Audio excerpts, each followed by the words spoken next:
আজ থেকে শুক্রবারেও চলবে মেট্রো রেল। এ বিষয়ে আরো খবর জানাতে সরাসরি যোগ দিচ্ছেন সহকর্মী অন্তরা বিশ্বাস। অন্তরা, আজ ছুটির দিনে মেট্রো রেলের যাত্রীরা কি বলছেন, কেমন ভিড় দেখছেন?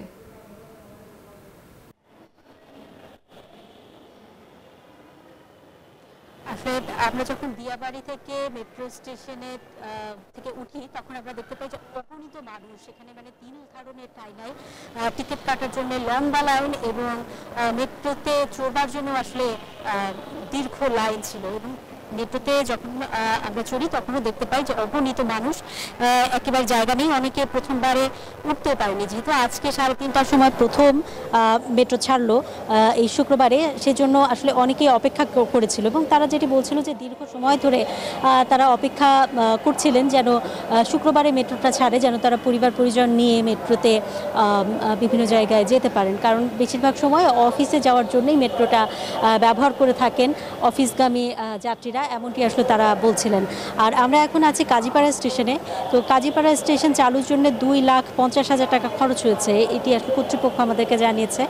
আর এখানকার যে যন্ত্রপাতিগুলো রয়েছে, কিছু যন্ত্রপাতি আছে নতুন করে আনা হয়েছে, আর কিছু যন্ত্রাংশ যেগুলো আসলে মিরপুর 10-এর যে স্টেশন, যেটি আসলে এখনও বন্ধ রয়েছে, এবং কিছু যন্ত্র তারা ডিএমটিসি ল্যাব, প্রশিক্ষণ এবং প্রদর্শনী কেন্দ্র থেকে নিয়ে এসেছে। এনে এই সব কিছু মিলিয়ে এই কাজীপাড়া স্টেশনটাকে আসলে চালু করলেন তারা। এবং তারা বারবারই আসলে যে কথাটি বলছেন যে তাদের আসলে এই যে ক্ষতি নির্ধারণের কাজ শেষের পর দরপত্র দিলে জানা যাবে যে আসলে কত টাকার ক্ষতি হয়েছে। কারণ আপাতত চালু করা হয়েছে, কিন্তু আরও আসলে সময় লাগবে। এবং মিরপুর 10-এর যে স্টেশনটা রয়েছে সেই স্টেশনটা চালু করতে আসলে ঠিক কতদিন সময় লাগবে সেটি আসলে তারা এখনও পুরোপুরি বলতে পারছেন না। সেটি আরও হিসেব নিকেশ করবার পরই তারা বলতে পারবেন বলে আমাদেরকে জানিয়েছেন। এই ছিল আমার কাছে এখান থেকে সর্বশেষ খবর। অন্তরা, আপনাকে ধন্যবাদ।